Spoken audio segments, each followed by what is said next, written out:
चलिए अब रुक करते हैं एपीएन सुपरफास्ट का।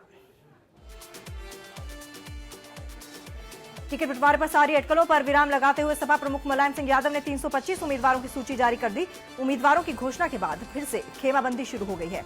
मुलायम सिंह ने साफ कहा है कि टिकट उसे दिया गया जो जीत सकता है। उन्होंने कहा कि चुनाव के बाद ही मुख्यमंत्री तय होगा। इस लिस्ट में अखिलेश के कुछ करीबी मंत्रियों और समर्थकों के नाम नहीं होने से खलबली मच गई है।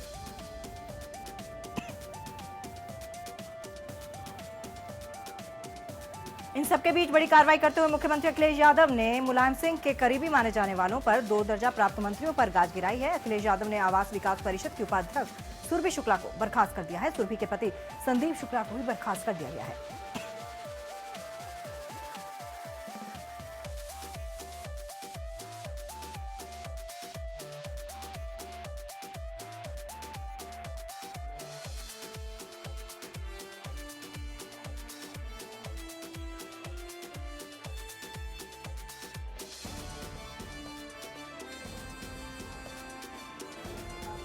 समाजवादी पार्टी में मची उठापटक पर विरोधी दलों ने प्रतिक्रिया दी। बीजेपी और बीएसपी दोनों पार्टियों का कहना है कि सपा सरकार में गुंडाराज है और समाजवादी परिवार अपना झगड़ा नहीं निपटा पा रहा है। प्रदेश क्या संभालेगा?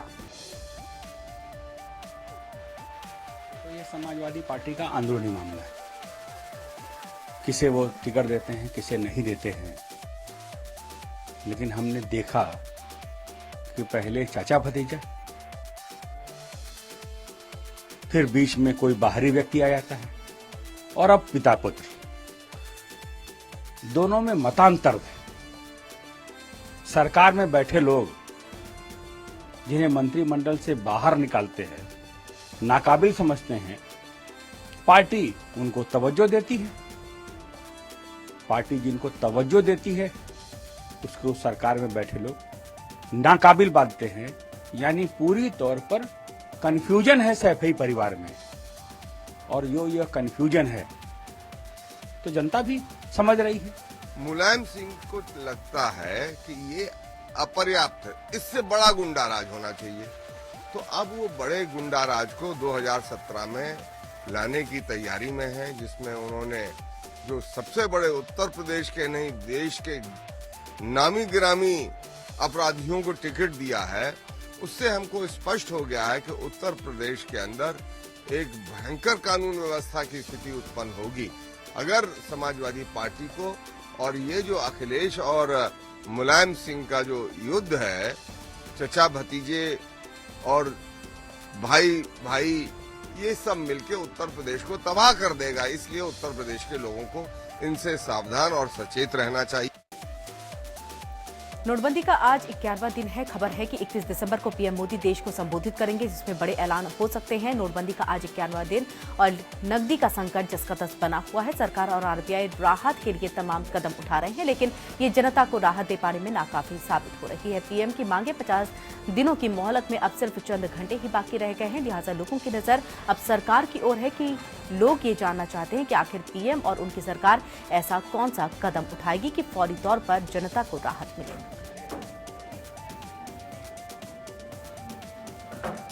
सरकार पर विपक्ष का वार भी जारी है। तमाम विपक्षी दल पीएम के मांगे 50 दिनों के खत्म होने का इंतजार कर रहे हैं। उनके पास नोटबंदी से जुड़े सवालों की लंबी फहरिस्त है, लेकिन बड़ा सवाल ये कि अभी भी क्या 30 दिसंबर के बाद सिर्फ सियासत होगी या फिर जनता के लिए राहत का इंतजाम किया जाएगा। उन्हें एटीएम और बैंक के लाइनों में से मुक्ति मिल पाएगी। उन्नाव के मोरवा में भी बैंकों के बाहर लोगों की भीड़ देखने को मिली है, जहां लोग रोज दर रोज बैंकों के चक्कर काटने को मजबूर हो गए हैं, लेकिन उनके हाथ कैश नहीं आ पाता। सिर्फ निराशा ही हाथ लगती है। हालांकि बैंक के अंदर अभी भी कैश को लेकर के लोगों का मजमा लगा हुआ है और कैश की किल्लत से लोगों को जूझना पड़ रहा है। हमारे पास ये समस्या है कि दिल्ली में जब से नोट बंद हुआ है तब से हमको 10,000 रुपये मात्र, तो हमारे यहाँ 40 किसान हैं, तो किसानों को हम पेमेंट नहीं कर पा रहे। सब दूध वालों का पैसा है हमारे पास। बैंक में पैसा आ रहा है बराबर, लेकिन बैंक से हमको मिल नहीं रहा। पूरे मौरावा, हम तो पूरे क्षेत्र पुरवा की भी बात करता हूँ। हर बैंकों में भी वही असुविधा है जो पहले दिन थी, आज भी वही है। और हमको लग रहा है कि 50 दिन नहीं, हमने कहा ना भी 5-6 महीने भी ये दिक्कत का सामना हमारे इस भोली भाली जनता को इस गलत फैसले का करना पड़ेगा। मोदी सरकार के नोटबंदी के फैसले के 50 दिन पूरे हो गए हैं। 15 लाख करोड़ की करेंसी चलन से बाहर हो गई है। इनमें से 14 लाख करोड़ रुपए नए नोट या बदले गए हैं या फिर जमा किए गए हैं। नरेंद्र मोदी ने 8 नवंबर को 500 और 1000 के पुराने नोट बंद करने के जो कारण बताए थे, उनमें ब्लैक मनी को रोकना एक मकसद था। अलग अलग एजेंसियों का अनुमान था कि नोटबंदी के वक्त देश में 3 लाख करोड़ की ब्लैक मनी मौजूद थी। वहीं सरकार के आंकड़े कहते हैं कि अब तक 3100 करोड़ रुपए ही ब्लैक मनी देश भर में चली कार्रवाई के दौरान जब्त की गई है। उस लिहाज से नोटबंदी के 50 दिन में सरकार महज 1% ब्लैक मनी ही जब्त कर पाई है। नोटबंदी के बाद से अब तक 50 दिनों में 64 बार नोटिफिकेशन जारी हो चुके हैं। इसके अलावा कई बार नियम बदले, जिनसे परेशानी हुई। 70 करोड़ के काले धन को सफेद करने के मामले में दिल्ली के वकील रोहित टंडन को परिवर्तन निदेशालय ने गिरफ्तार कर लिया है। बता दें आपको कि छापेमारी के दौरान रोहित टंडन के दफ्तर से 13.65 करोड़ रुपए बरामद किए गए थे। दिल्ली के वकील रोहित टंडन का कोलकाता के रियल एस्टेट कारोबारी पारसमल लोढ़ा और चेन्नई के कारोबारी शेखर रेड्डी से रिश्ता है। दरअसल सबसे पहले वकील शेखर रेड्डी के दिल्ली दफ्तर पर छापा पड़ा, जिसमें करीब 13.65 करोड़ का कैश मिला और इस मामले में छानबीन करते हुए जांच एजेंसियां चेन्नई के कारोबारी हवाला ऑपरेटर शेखर रेड्डी तक पहुंची और रेड्डी के घर से 170 करोड़ कैश मिला।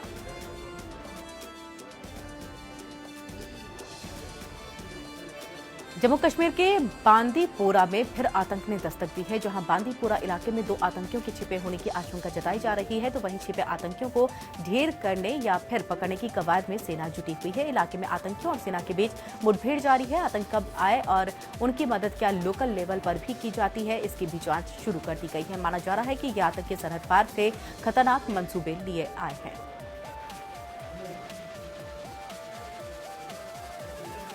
चुनाव जब सिर पर हो तो नेता कई योजनाओं का लोकार्पण उद्घाटन करने में जुट जाते हैं। ऐसे में आज भी सीएम अखिलेश कई योजनाओं का लोकार्पण करेंगे। अखिलेश आज मुख्यमंत्री आवास से स्वास्थ्य विभाग की योजनाओं का लोकार्पण और शिलान्यास करेंगे। गोरखपुर मेडिकल कॉलेज की 2 योजनाओं का लोकार्पण करेंगे, तो वहीं बरेली में यूनानी मेडिकल कॉलेज का शिलान्यास करेंगे। ये कार्यक्रम मुख्यमंत्री आवास पर 1 बजे होगा।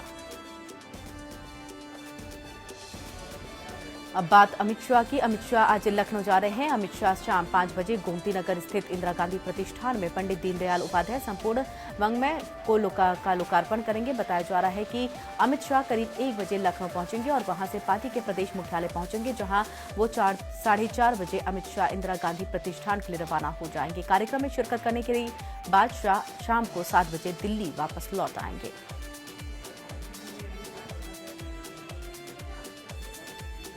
आज राष्ट्रीय लोकदल मथुरा में एक विशाल किसान अधिकार रैली का आयोजन करने जा रही है। कई सालों से खेती में नुकसान उठाते आ रहे प्रदेश के किसानों को उनके कर्ज से मुक्ति दिलाने की मांग को लेकर के राष्ट्रीय लोकदल आज मथुरा में एक किसान अधिकार रैली का आयोजन करने जा रहा है और इस रैली की अध्यक्षता आरएलडी अध्यक्ष चौधरी अजीत सिंह करेंगे। वहीं इस रैली में जनता यूनाइटेड दल नेता शरद यादव और पूर्व सांसद जयंत चौधरी विशिष्ट तौर पर वहां पर मौजूद रहेंगे।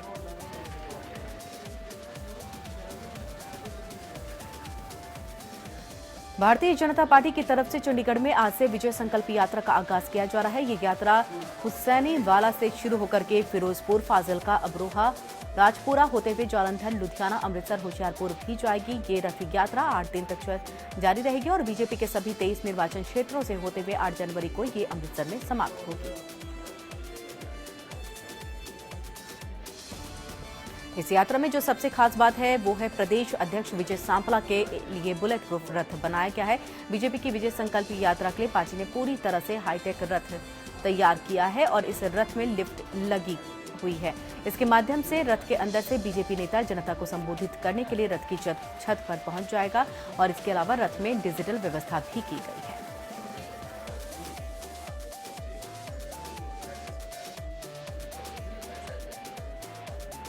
बिहार के मुख्यमंत्री नीतीश कुमार की 6ठे चरण की निश्चय यात्रा आज नालंदा से शुरू हो रही है। 30 दिसंबर को लखीसराय और शेखपुरा जिले की यात्रा करेंगे और इसके बाद 19 जिलों की उनकी यात्रा पूरी हो जाएगी।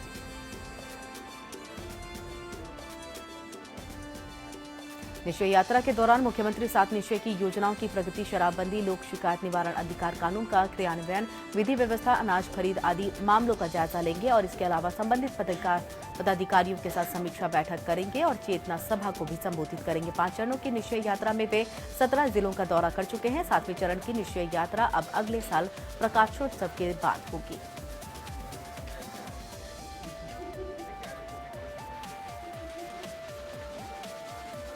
नजीब जंग का इस्तीफा मंजूर होने के बाद राष्ट्रपति ने दिल्ली के नए उपराज्यपाल के लिए अनिल बैजल के नाम पर मुहर लगा दी है। अनिल बैजल पूर्व गृह सचिव हैं। अनिल बैजल के नाम के ऐलान के बाद विदेश मंत्री ने सुषमा स्वराज ने उन्हें बधाई देते हुए ट्वीट किया है। सुषमा स्वराज ने लिखा कि मैं दिल्ली के लेफ्टिनेंट गवर्नर के तौर पर अनिल बैजल का स्वागत करती हूं। 1969 बैच के IAS अफसर बैजल 2006 में शहरी विकास मंत्रालय के सचिव पद से रिटायर हुए थे।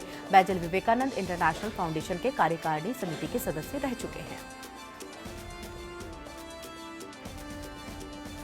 राष्ट्रीय सुरक्षा सलाहकार बनने से पहले जी डोवाल भी विवेकानंद इंटरनेशनल फाउंडेशन के सदस्य रह चुके हैं। इससे पहले बैजल का नाम तब सुर्खियों में आया था जब उन्हें जम्मू कश्मीर के राज्यपाल बनाने की बात चल रही थी। बैजल अटल बिहारी वाजपेयी सरकार के दौरान केंद्रीय गृह सचिव पद की जिम्मेदारी भी संभाल चुके हैं। अनिल बैजल दिल्ली विकास प्राधिकरण के उप सचिव पद पर अपनी सेवा दे चुके हैं। साथ ही वो एयर इंडिया को CMD और प्रसार भारती के CEO पद पर भी रह चुके हैं।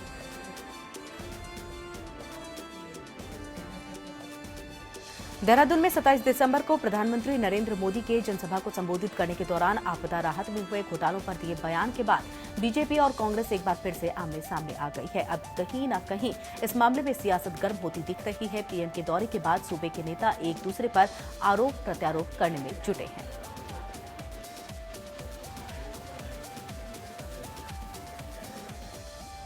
जल्द ही विधानसभा चुनाव की तारीखों की घोषणा हो जाएगी, जिसको लेकर के कांग्रेस और बीजेपी दोनों ही पार्टियां जोर शोर से चुनावी तैयारियों में जुट गई है। लेकिन दोनों पार्टियों की तरफ से मुख्यमंत्री के चेहरे का खुलासा अभी तक नहीं हुआ है।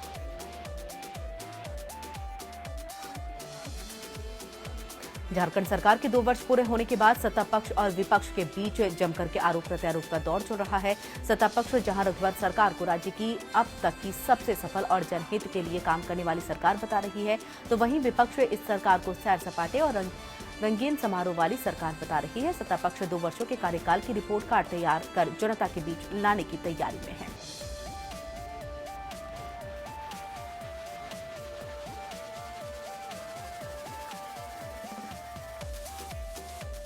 महाराष्ट्र में बीजेपी अध्यक्ष राव साहेब दानवे की मुश्किलें बढ़ गई हैं। राज्य चुनाव आयोग ने औरंगाबाद के वोटर्स को निगम चुनाव से एक दिन पहले रिश्वत लेने के लिए उकसाने के आरोप में दानवे के खिलाफ FIR दर्ज करने का आदेश दिया है।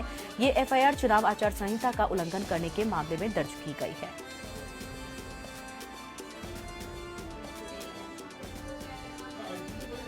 मुंबई की लाइफलाइन पर उस वक्त आज ब्रेक लगने की आशंका उठ खड़ी हुई जब कुर्ला अंबरनाथ लोकल के 5 डिब्बे पटरी से उतर गए। राहत की बात यही रही कि कल्याण और विट्ठलवाड़ी के बीच हुए इस हादसे में किसी के हताहत होने की कोई खबर नहीं है। हादसे के बाद मौके पर ट्रैक को खाली करवाने की कवायद शुरू हो गई है और लोकल की आवाजाही पर कोई असर न पड़े, इसके लिए सारी तैयारियां की जा रही हैं। 53 मिनट पे डिरेलमेंट हुआ था, 5 कोच ड्रिल हुए थे। रेलवे ने इसने युद्ध स्तर पे काम स्टार्ट किया। हमारी सबसे बड़ी प्रायोरिटी थी कि हम इसमें एक लाइन शुरू कर दें और हमने जो है 9:10 पे रेलवे ट्रैक को सेव दिया और 9:23 पे वहाँ से पहली लोकल ट्रेन स्टार्ट कर दी। इसके साथ साथ हम लोगों ने KDMC से भी अर्ज किया था और उन्होंने लेटेस्ट जो है करीब 26 बसेस जो है अमरनाथ और बदलापुर से कल्याण के बीच में चलाई, क्योंकि कल्याण से CST हमारी सारी सेवाएं चालू थी, स्लो और फास्ट। बरेली के थाना क्षेत्र बहेड़ी के गांव पचपूरा में एक पति ने अपनी पत्नी की हत्या कर दी है। मृतक महिला के परिजनों का आरोप है कि मृतक के पति भीम सिंह ने अपनी पत्नी की हत्या इस वजह से कर दी है क्योंकि उसने अपने पति के भाभी से चल रहे अवैध संबंधों का विरोध किया था।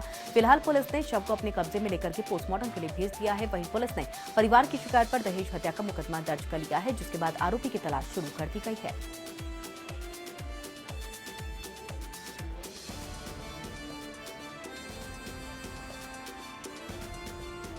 लगड़ा झगड़ा चल रहा था, अपनी भाभी से चल रहा था उनका अफेयर, तो इसी बात में उनका झगड़ा होता रहता था। हम लोगों को पता नहीं था, हम लोगों ने ध्यान नहीं दे पाया। हम लोगों ने सोचा ऐसे छोटे मोटे तो होते ही रहते हैं झगड़े परिवार में, पर अब ऐसी नौबत आई कि उनकी जान से हत्या कर।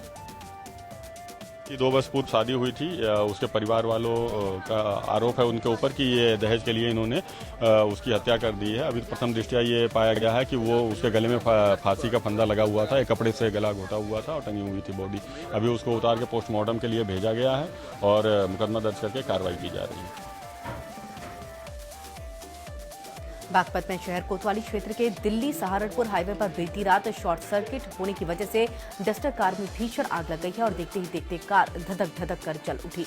कार में सवार शख्स दिल्ली पुलिस के सिपाही हैं। इस हादसे में उसका साथी भी झुलस गया है। काफी मशक्कत के बाद ग्रामीणों ने दोनों को एक निजी अस्पताल में भर्ती कराया, जहां उनका इलाज चल रहा है। ग्रामीणों की माने तो सूचना के बावजूद भी पुलिस और दमकल विभाग की गाड़ी घंटों तक मौके पर नहीं पहुंची।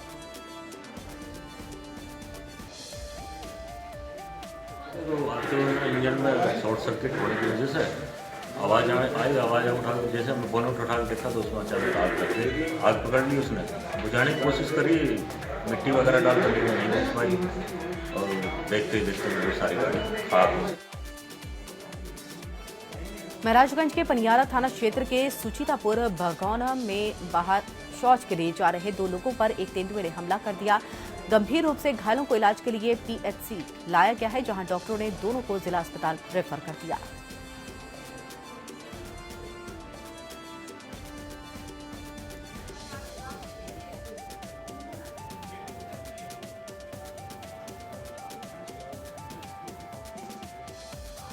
पाकिस्तान ने गुरजेसर के तौर पर पाकिस्तानी जेल में बंद 200 से ज्यादा मछुआरों को छोड़ा है। ये मछुआरे गुजरात के वेरावल इलाके के रहने वाले हैं और पाकिस्तान की नेवी ने इन मछुआरों को समंदर से पकड़ा था और पिछले 15 महीनों से ये कराची की जेल में बंद थे। इन मछुआरों को अटारी बॉर्डर लाया गया और फिर अमृतसर से इन मछुआरों को वडोदरा ले जाया गया। मछुआरों ने बताया कि पाकिस्तान में उन पर काफी अत्याचार किया गया, जेल में उनसे मारपीट की जाती थी और काफी काम भी कराया जाता था। पाकिस्तान से छूट कर आए मछुआरे काफी खुश दिखाई दिए।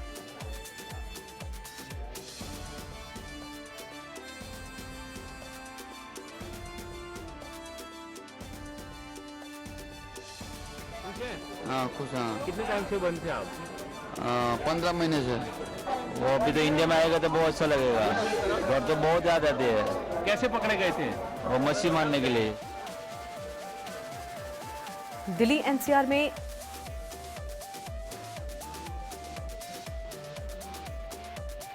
एनसीआर में साल के आखिरी दिनों में मौसम का मिजाज फिर से बदलता नजर आ रहा है। यहां कुछ दिनों से गायब कोहरा फिर से लौट आया है। दिल्ली के साथ साथ एनसीआर सफेद चादर में लिपटा हुआ नजर आया। सर्द हवाएं भी चल रही हैं, जिसकी वजह से ठंड कम होने की शिकायत करने वाले भी अब ठिठुरते नजर आ रहे हैं। मौसम विभाग की माने तो अपने आने वाले दिनों में कोहरे का आतंक और बढ़ेगा और ठंड भी तेज होगा।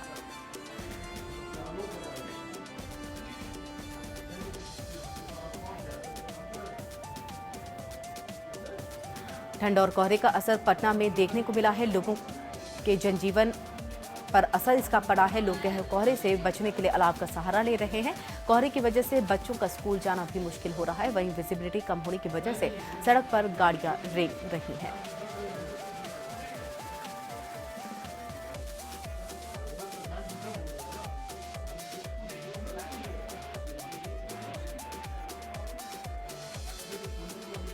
FCAT से रिलीज की हरी झंडी मिलने के बाद अब नवाजुद्दीन सिद्दीकी की फिल्म हरामखोर का ट्रेलर भी जारी हो गया है। ये फिल्म केवल 16 दिनों में बनी है और गुजरात के एक छोटे से गांव में फिल्माई गई ये फिल्म एक 14 साल की स्कूली छात्रा और उसकी टीचर के प्रेम संबंधों पर आधारित है।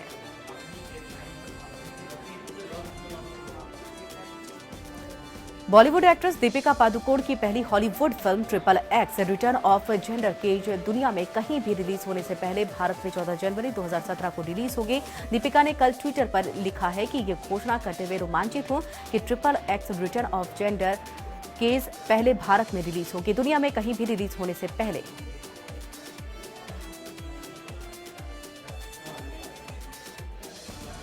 आज देश के पहले सुपरस्टार राजेश खन्ना का जन्मदिन है। उनका जन्म पंजाब के अमृतसर में 29 सितंबर 1942 को हुआ था और राजेश खन्ना बचपन से ही फिल्मों में अपना काम करना चाहते थे, लेकिन उनके पिता इसके सख्त खिलाफ थे। राजेश खन्ना हिंदी सिनेमा के एक ऐसे सुपरस्टार थे जिनका जादू उनके प्रेमियों के सिर चढ़ करके बोलता था।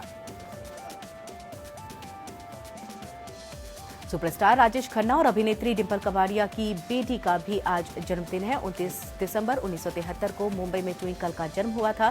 ट्विंकल ने अभिनेता बॉबी देओल के साथ फिल्म बरसात से पहली दुनिया में अपना कदम रखा है और फिल्म ने अच्छा कारोबार भी किया था। अभिनेत्री को फिल्म फेयर का बेस्ट डेब्यू अवार्ड मिला।